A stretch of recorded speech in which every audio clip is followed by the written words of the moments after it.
Hey everybody, welcome back to my channel. If you're new here, my name's Rachel and I am knitting.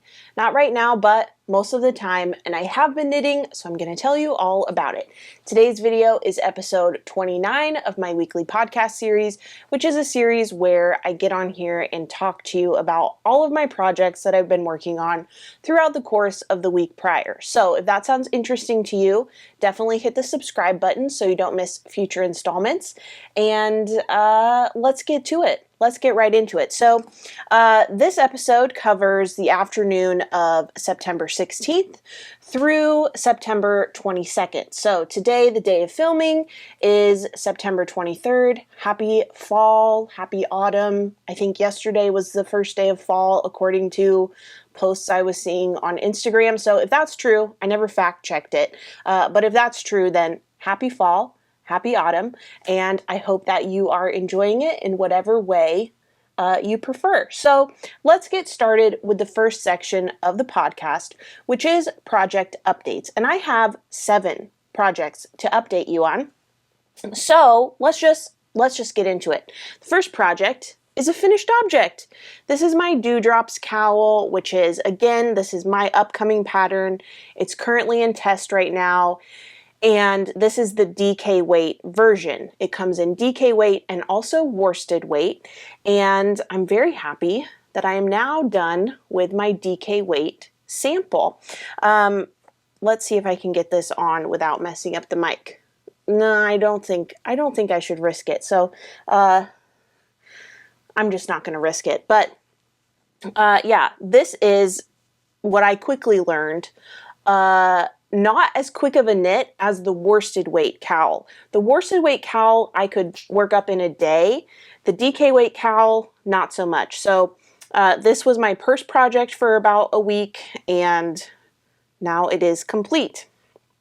I knit this up in Hedgehog Fibres Tweedy in the colorway Lullaby. So it's really fun. There's these little Tweedy neps that are actually made from thread waste with the Hedgehog Fibres recycling program, which I have participated in. I am a proud Hedgehog Fibres recycler, and now I have a finished object made in Tweedy yarn. This yarn, like the thread waste, there's no way that my donation contributed to it because I bought this skein the day after making my donation, so, you know, but metaphorically, I feel the link and the kinship between this finished object and the thread waste, the yarn scraps that I donated last October.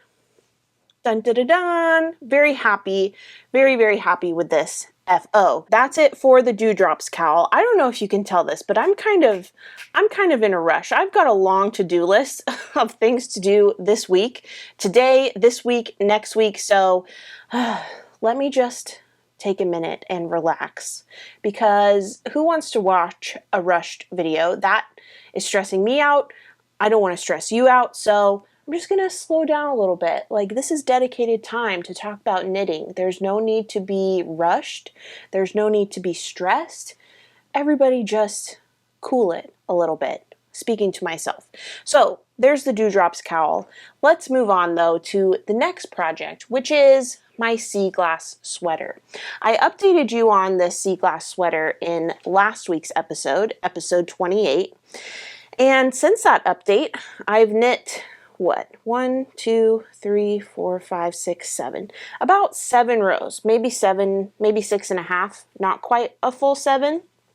But basically I've added about an inch or so worth of knitting since sleeve separation. This up here is the sleeve separation row, the extra stitches that I cast on for the underarm, and then now I'm knitting down the body. And I'm just thrilled to say that the rows for the body, when you no longer have the sleeves attached, just goes so much faster, so much faster. And I'm still knitting this on the Chiagu bamboo needles. I'm still wishing they were metal needles, but I do notice that once I get in the groove, and I don't know, when it's not a project that I haven't touched in months, the bamboo needles aren't so bad. I definitely reacclimated to them. So not much progress on the Seaglass, but still some progress. And I've noticed, like last week, I was very dedicated in finishing as many whips as I could, or at least getting as far as I could on mini whips. And I've been continuing on with that goal. I did cast on a new project last night, which I'll tell you about shortly. But really I've had my, my eyes to the ground, like head down focused on the task at hand, which is to get my Ravelry project page cleaned up and cleared out. I only wanted one row of projects on my mobile view of Ravelry. I don't know, let me show you what it looks like now. And so you'll have a little bit of a spoiler alert for what the project I cast on is. But something has just happened in my mind where I really want to just have one row of active projects on my Ravelry project page view. And as you can see here, you can tell they're whips by there being the WIP symbol in the top right hand corner of each little project thumbnail. So I currently have 5 active projects logged in my Ravelry project, organization structure. And I just really hate having it touch 2 lines. There's room for 4 projects per line. And you can see that I have my Seaglass on the second line. And until I cast on a new project last night, I was in the 1 line goal, and then I just robbed myself of that feeling of satisfaction by casting on a new project. But the reason for that is because the Seaglass and then my other projects, my Straya, my Ranunculus, and my knitting belt project, the Oliver's hat that I'm knitting in Jameson and Smith yarn from Shetland, none of those projects are good grab and go projects. So anyway, to bring that back to what I was talking about in the first place, the Seaglass sweater, I'm really enjoying this knit, but it's not just like, oh, get a few rows in here and there kind of knit, because I have to bring all of the bits and bobs with me, whether it's to the living room to sit on the couch or back in here to the craft room. So it's not really like the most easily portable project. But I am enjoying it. Like when I have maybe like a football game to watch with DJ, or if we're watching a TV show or a movie, like dedicated time where I know I will be in that spot for over an hour, the Seaglass is a great project for me to grab. So I've been enjoying that. The next update I have for you, I'm nervous to tell you about. I am nervous to tell you about. In fact, I have it written as the first project update to update you on, but obviously I have not done that. I've skipped over it just because I guess I was procrastinating. But now I'm going to be brave, and I'm going to update you on my J-Pod Orca.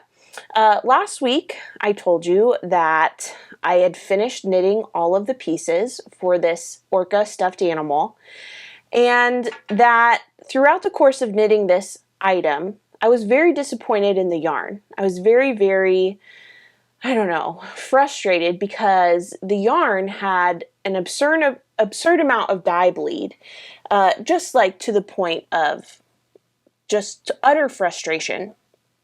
But I cooled off, and I decided I wasn't going to just throw my hands up and give up. I was going to try and set the dye.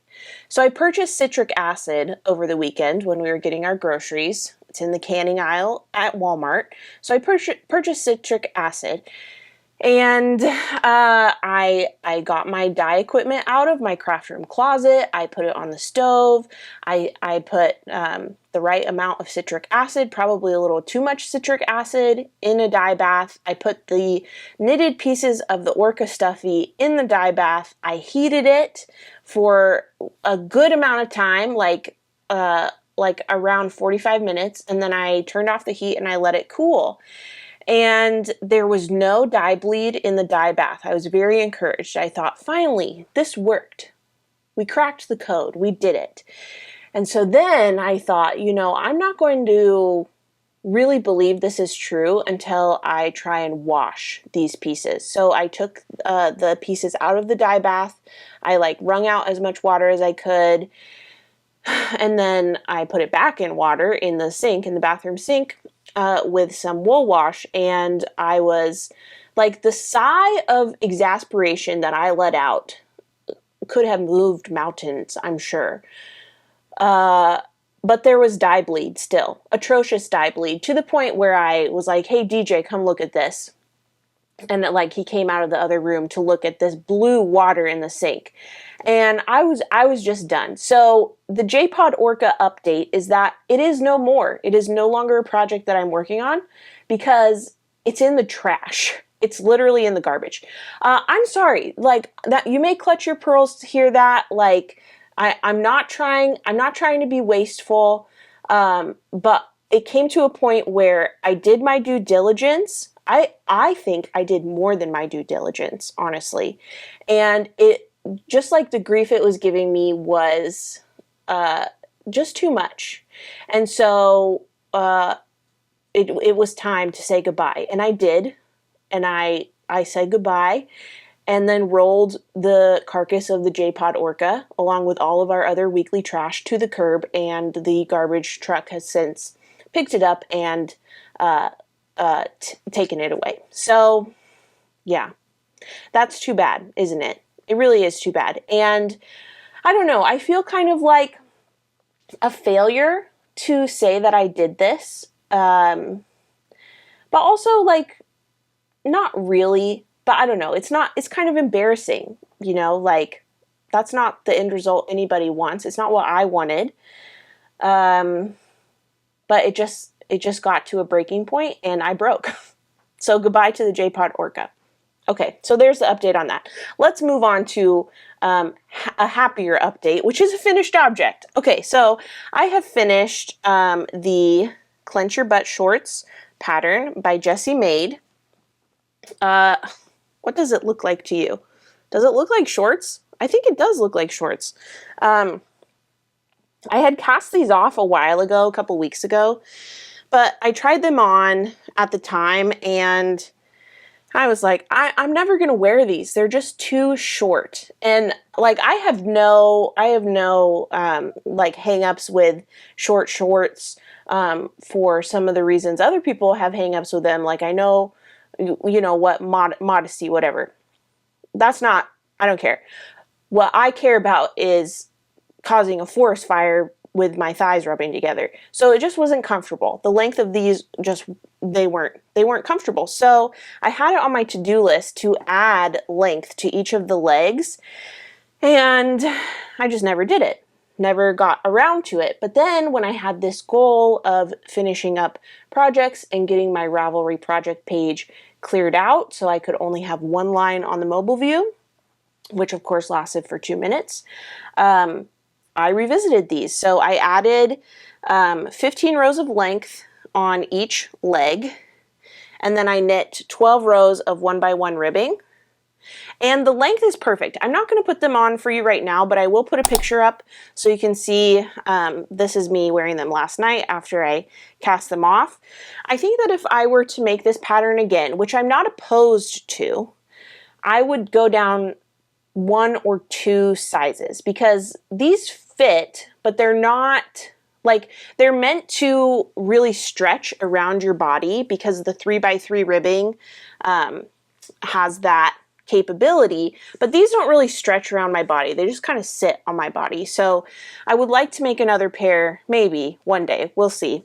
But if I do, I will size down 1 or 2 sizes, and I will also do added length like I did on these.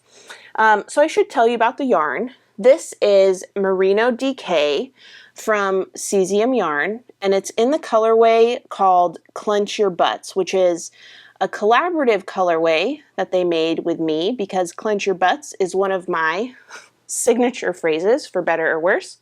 And how perfect that I made a pattern called Ripple Butt Shorts in a yarn called Clench Your Butts to be put on my butt. Amazing. So that's that. I used a little over 2.5 skeins, I think like 2.65 2.4 skeins, 2.6 something skeins. And then for the I-cord drawstring, I used its tonal pair, which is a purple colorway called Ask for What You Want, which is another one of my signature phrases. So I feel really happy with this finished result. I actually wore these as pajamas last night, and they're so comfortable. So if you're looking for a pattern for shorts to knit up, try this one. I really like this finished result. Oh, I also wanted to say that in terms of sizing, I wanted to size down if I make this again, but I did try to shrink these up a little bit. Instead of laying flat to dry, I put them in the tumble dryer to dry them on high heat. They didn't really shrink at all, but I tried it. And I also used hot water when I wet blocked it, but it didn't really do anything, which is fine. But that's good because it tells me that I can just throw this in the wash with everything else. You know, sometimes superwash yarn, you know, that's really kind of an empty promise. And I think that's good. Like, you should be skeptical of that. You shouldn't just assume you can put something in a normal wash and dry cycle just because it's superwash. But I'm going to do that with these because I plan to wear them regularly and they're just so comfy. So really, really happy with this finished object. Really happy that I had that fire under my butt to finish whips, because otherwise, who knows if I would have a pair of shorts to snuggle up with when I'm being comfy cozy and it's time for bed. Okay, so there's project update for my Clench Your Butt shorts. Let me now tell you not so an exciting project update, which is an update on my Strya. I revisited my Strya this week. I took out the button band, which I knit a while ago, but the pickup rate was too few stitches. I followed Andrea Mowry's advice for the frequency of button band pickup rates that she said in one of her podcast episodes. I don't remember which one, but I list it on my Ravelry project page notes. But that was just way too few. Like, I was off by, I think, over 20 stitches for the recommended stitch count in the pattern for the button band, and it was just cinching up the cardigan way too much and making it feel like it wasn't going to be long enough, and just, like, I don't know, making it contract in ways that the fabric wasn't meant to contract in. So I frogged the button band, and then I went back to knitting the sleeve. But as I was knitting the sleeve, I was looking at it and I was thinking, you know, something's off here. And I was looking at it, and the closer I looked, I figured that my tension was off.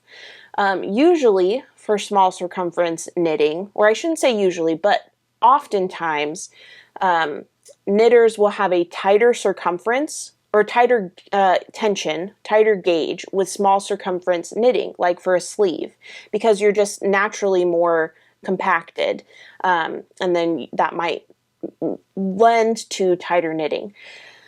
So I was interested to see that my sleeve gauge seems much looser than my knit flat gauge. This, like, is totally not the norm for me. But the more that I thought about it, the more it made sense, because this is knit in half fisherman's rib, which makes a beautiful, beautiful fabric. But the characteristic of half fisherman's rib is that when you're knitting flat, you do one row of the half fisherman's rib, 1x1 ribbing, and then the following row, when you're knitting flat, you knit across the entire row.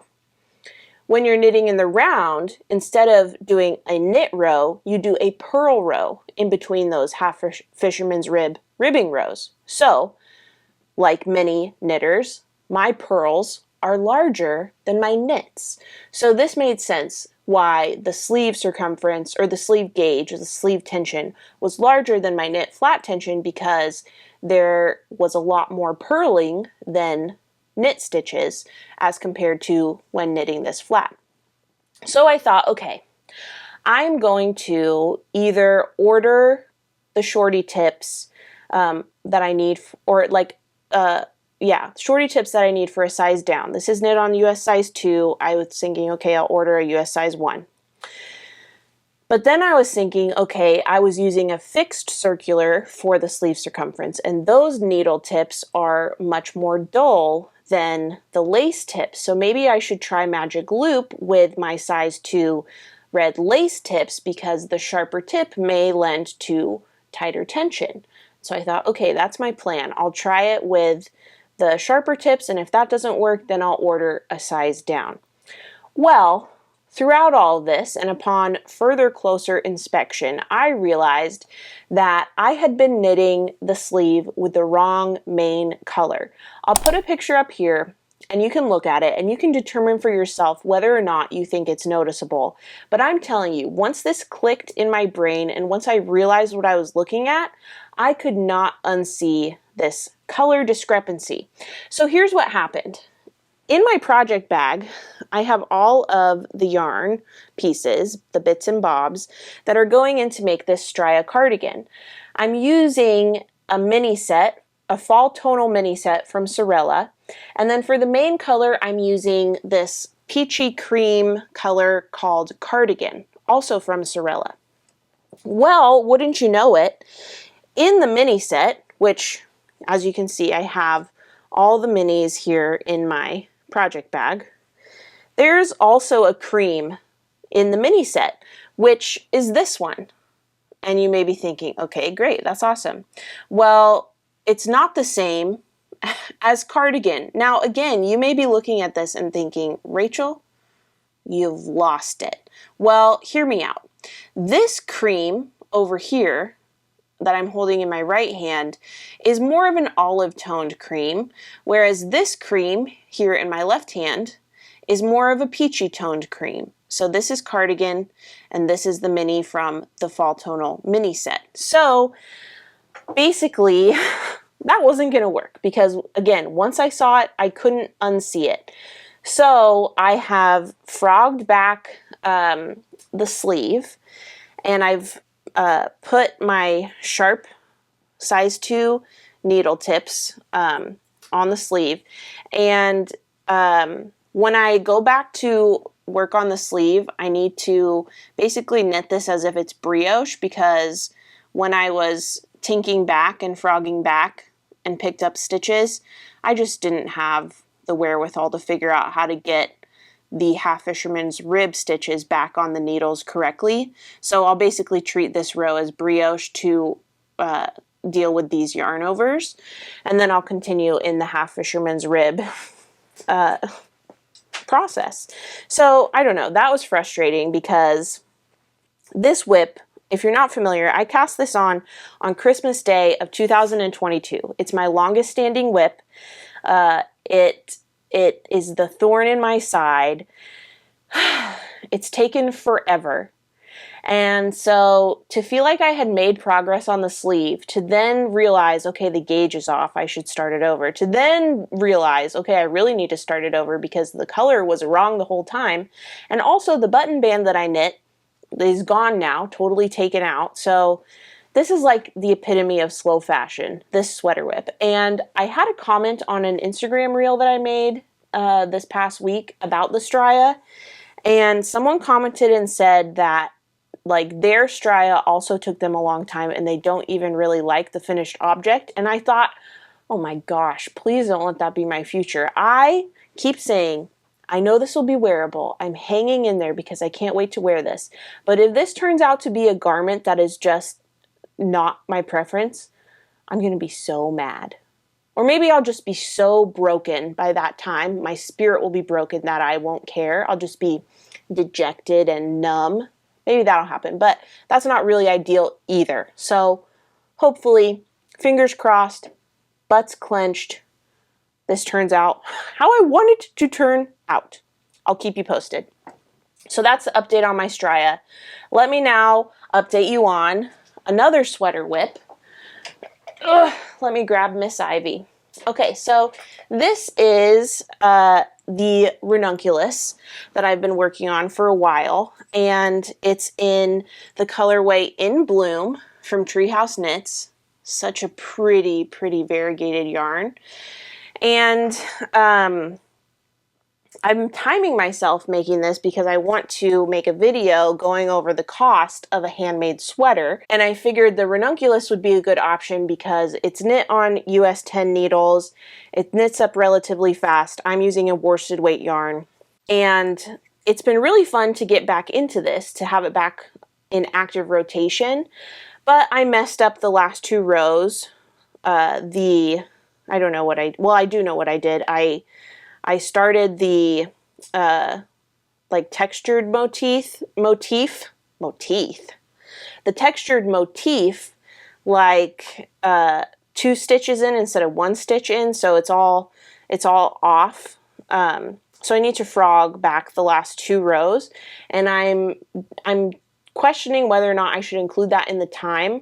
I think I will time myself how long it takes to write this error, and then like have that be on a separate timer so I can calculate the cost if I hadn't made this mistake, and then also accounting for the time it takes to fix a mistake, because that's a natural part of making.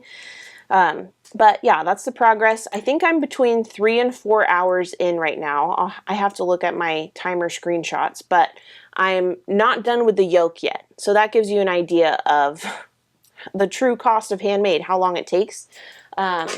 And keep your eyes out for that. Whenever that sweater is finished, shortly after, hopefully I'll have a video up going over the cost in terms of yardage and then also time worked.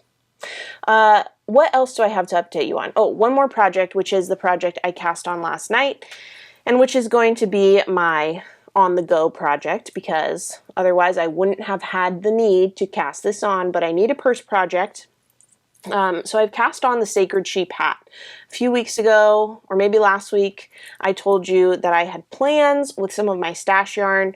I've got a few different colors of Cascade 220, like some cakes, some partial skeins caked up, and some full hanks. So I thought I could mix and match and make a few Sacred Sheep hats. So I've cast on using a provisional cast on over stretchy cords, and then after I knit I think 54 rows is what I'm going for, I'm going to fold it and then knit the provisional cast on with the live stitches, and then I'll start the color work crown. So this is really good, just 1x1 ribbing, really good travel knitting, like throw it in a bag, have it in case there's a meeting, or I don't know, get to an appointment early or something like that. So there's the update on all of my projects, all 7 of them.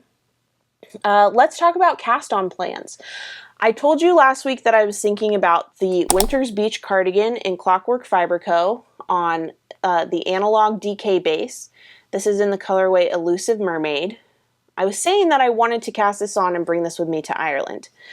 I still want to do that, but I also want to give myself permission to be smart about it. So I'm thinking that instead of casting that on, I will cast on one of my sweater quantities I have in carpet, which is from Cesium Yarn, the cabin collection. And I think I'm going to cast on a field day. I've already made a field day. I made it in Treehouse Knits in the colorway Rory, and I think that it's a great pattern. It's a wardrobe staple, but I want a solid color field day to add to my wardrobe. And actually this field day that I'm about to cast on isn't even going to be for me. It's going to be for TJ. Okay, so I think that would be a good Ireland project, even though it's a sweater, so it's like it can be a bulky project as it grows. I just want to. I really liked working on a sweater during the Shetland trip. It was fun to see it grow. So that's my plan with this carpet yarn. Now let's talk about my spin diary. I have some exciting news. I made yarn this week. Dun da da da! The skein is very loosely wound, and in fact it's not dry all the way. So after this episode I'm going to untwist it and hang it back up to finish drying. But let me just show what it looks like. There's mistakes in this. I tried chain plying for the first time, and let me tell you what, I'm not good at it. I kind of wish that I hadn't used this skein, this souvenir skein. I got this on the Shetland Islands. I kind of wish that I had, I don't know, tried to learn chain plying on a different skein that wasn't as special to me, but it is what it is. I'm glad that I did it all the same, and it's just really pretty colors. Nice blues and pinks and purples and creams.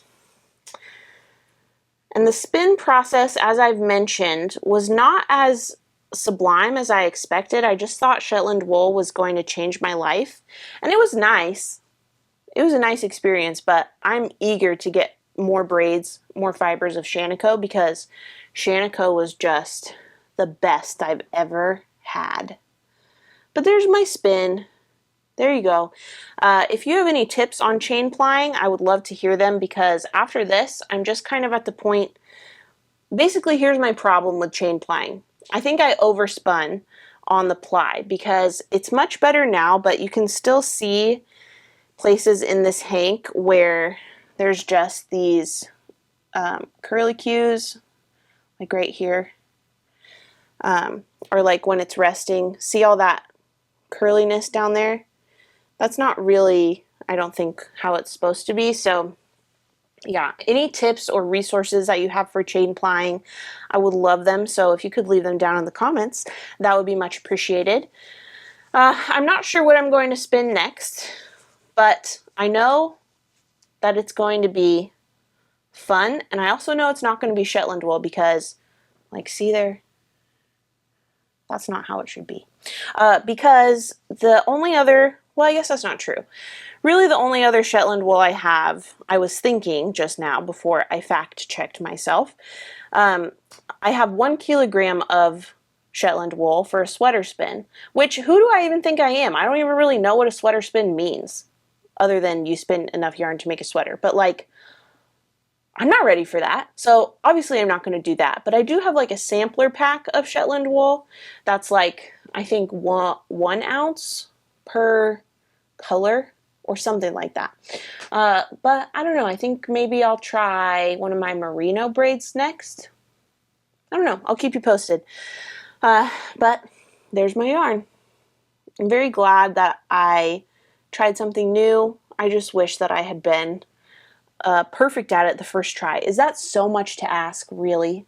I don't think so, but apparently it is, because everything that I try the first time is not masterful work, which is disappointing. But that's it for Spin Diary. Let's talk next about acquisitions. I've got one acquisition for you. It's a skein of yarn. This is from Ruby and Roses. This is from her, what was it called? Something about flowers. One collection she had recently that was all about flowers. And this colorway is called Lilacs at Midnight. And I'm really proud of myself with this purchase, because I actually didn't buy this. I got this because I won a giveaway. Because when Addie was, I think, announcing her collection, she had a giveaway where you suggested a flower for her to dye yarn inspired by, and then a certain amount of people who suggested the flowers she chose would get a gift card. So I was one of the people she chose. I got a gift card, and my gift card was just enough for a skein. But because I was a first-time customer and I used Leslie's affiliate link, I got a 10% off discount code. So I still technically think I have like 80 cents left on my gift card. But I was like, I'm not paying out of pocket. I'm going to be a bang for my buck kind of girly. So I got this. And I'm not sure what to make. Maybe socks on my circular sock machine. That's kind of the first thing that comes to mind. This is a 85% superwash merino, 15% nylon skein. So I think that would make some really nice socks. But who knows what I'll decide. All I know is this is my acquisition to show you. I really like this section. Nice and purpley. Very pretty. I don't know how I feel about this though. We'll see how it knits up. I'm sure that it's not going to be the main event, but like, look at that part. That's very pretty. Very, very pretty. This is my first variegated Ruby and Roses skein. I have a tonal, Lavender Haze, but I haven't tried a variegated, so I'll let you know what happens with that. But thank you to Addie for choosing my fuchsia flower suggestion. Of course, you know that I suggested fuchsia flower, and enabling me to get this skein. So that's it for acquisitions. Next we have announcements, and I have a big fat nothing for you. Nothing's going on. I'm a busy little bee trying to get everything done, and I don't know, failing at doing that, but I'm sure trying my best. That is a fact. So I'm going to go ahead and end it here so I can get back to my to-do list, and in a couple days I have an FO diary coming up to be uploaded. So if you've been waiting for me to talk to you all about my thoughts on the Issa cardigan, keep your eyes peeled. That video should go live on Thursday, so 2 days from today. Yeah, Thursday the 26th is when the Issa cardigan video goes live. So I hope that you enjoy, and I hope that you're having a great day. So thanks for watching. If you like this video, give it a thumbs up, subscribe to my channel if you don't already, and hit that notification bell to be notified of my next upload. Last but not least, head over to Instagram and follow me at Rachel is Knitting if you don't already. Thanks so much for watching, and I'll see you next time.